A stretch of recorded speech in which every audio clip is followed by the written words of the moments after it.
देखिए, पिछले 1.5-2 सालों में कांग्रेस की राजनीति में बहुत बड़ा परिवर्तन आया है और उसके असर भी दिखाई दे रहे हैं। कांग्रेस की राजनीति मध्यमार्गी राजनीति से निकल के एक बहुत ठोस स्टैंड लेने वाले पार्टी के तौर पर नजर आ रही है और वो उसकी भूमिका राहुल गांधी ने बनाई है।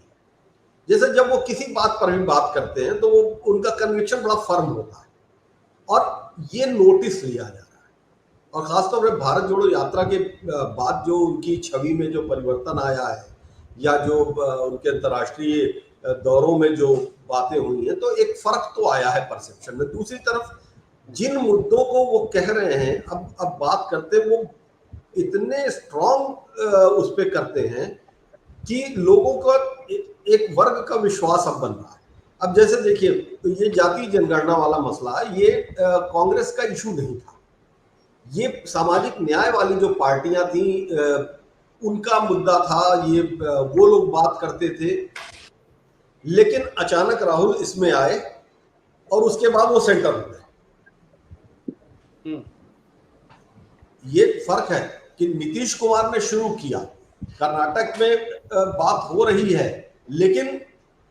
अचानक इस पूरे मसले, अखिलेश यादव लगातार बात करते रहे हैं, लेकिन इस पूरे मसले के जो फ्लैग बियरर हो गए हैं वो राहुल गांधी हो गए हैं। पार्लियामेंट में वो लिस्ट निकालते हैं पीएमओ में तैनात आईएएस ऑफिसर्स की, और आज वो अपने चुनावी भाषण में आज उन्होंने बीजेपी को भी निशाने पर ले लिया, ये कहते हुए कि कांग्रेस के 4 मुख्यमंत्रियों में 3 ओबीसी है और इनके 11 में से कितने हैं बता दीजिए। तो ये फर्क डाल रहा है और ये फर्क डाल रहा है, और यही फर्क है कि आप देखिए कि भाई मान लीजिए राजस्थान में सरकार थी, अशोक गहलोत की भी बड़ी भूमिका रही, जिस तरह से उन्होंने घोषणाएं की हैं, जिस तरह से जिले बनाए हैं, जिस तरह के उन्होंने ओपीएस लागू कर दी है, तो वो अपनी जगह पे है। दूसरी तरफ मध्य प्रदेश में चुनी हुई सरकार तो कांग्रेस की थी, लेकिन लुट गई, लेकिन उससे बच गए। छत्तीसगढ़ में बहुत इंटरेस्टिंगली इनकी भूपेश बघेल की सरकार के खिलाफ कोई बहुत बड़ा एंटी इनकम्बेंसी दिख ही नहीं रहा।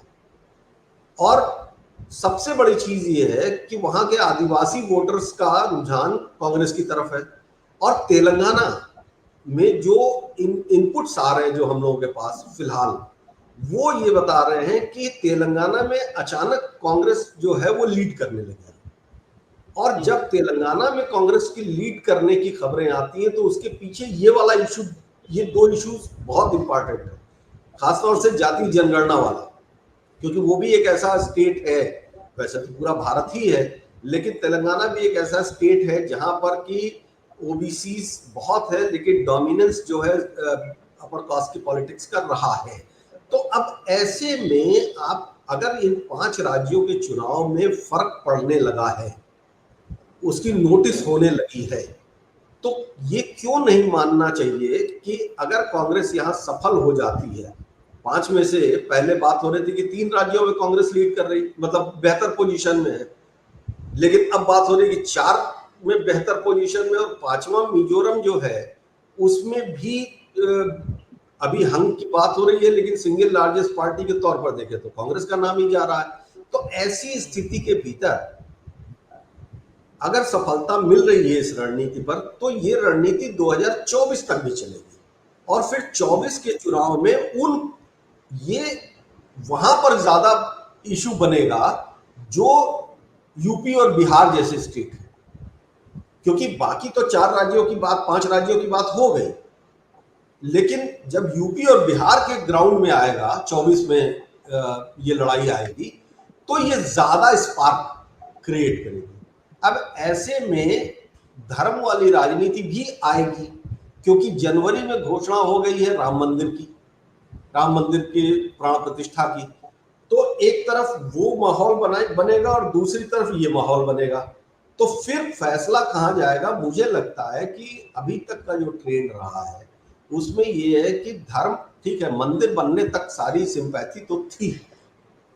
लेकिन मंदिर बन जाने के बाद अब फिर मसला अपने जातीय अस्मिता का, जातीय अधिकार का, अपने सामाजिक अधिकार का ये बनेगा। तो इसका असर मुझे 24 तक दिखाई दे रहा है, अनटिल अनलेस बीजेपी इसको काउंटर करने के लिए कोई बड़ा स्ट्रेटजी न लेके आए। आप देख रहे हैं जनचौक का सोशल मीडिया प्लेटफॉर्म। हमारे YouTube चैनल को सब्सक्राइब करने के लिए बेल आइकन दबाना ना भूलें।